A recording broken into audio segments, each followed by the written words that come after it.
বসন্তপুর গ্রামে জঙ্গলের এক কোণে এক গরিব শিয়াল ও তার একটি ছোট ছেলেকে নিয়ে বসবাস করত এবং গ্রামের অপর পাশের জঙ্গলে বাস করত একটি ধনী সিংহ।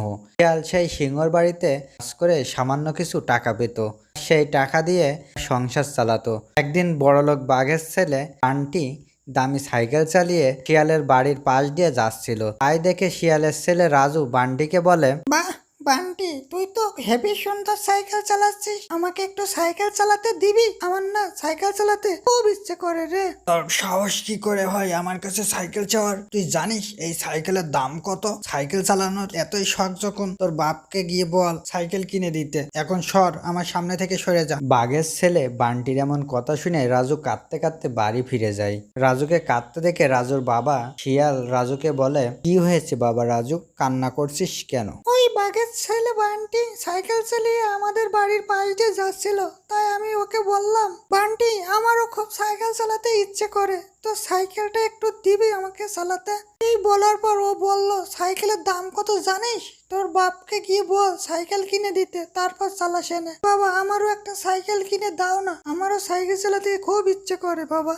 ঠিক আছে বাবা রাজু, কাঁদিস না, কাল কাজ শেষে সিংহ সাহেবের কাছে কিছু টাকা চাইবো, সেই টাকা দিয়ে তোর সাইকেল কিনে দেবো। ঠিক আছে বাবা, কি মজা কি মজা, আমার সাইকেল কিনে দিবে, আমি ইচ্ছে মতো সাইকেলে ঘুরে বেড়াতে পারবো।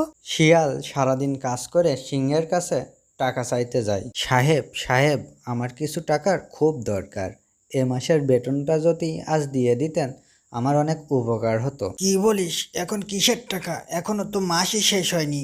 মাস শেষ না হলে এক পয়সাও দিব না তোকে। সাহেব, আজ টাকাটা আমার খুবই দরকার। তোর টাকা দরকার তা আমি কি করব?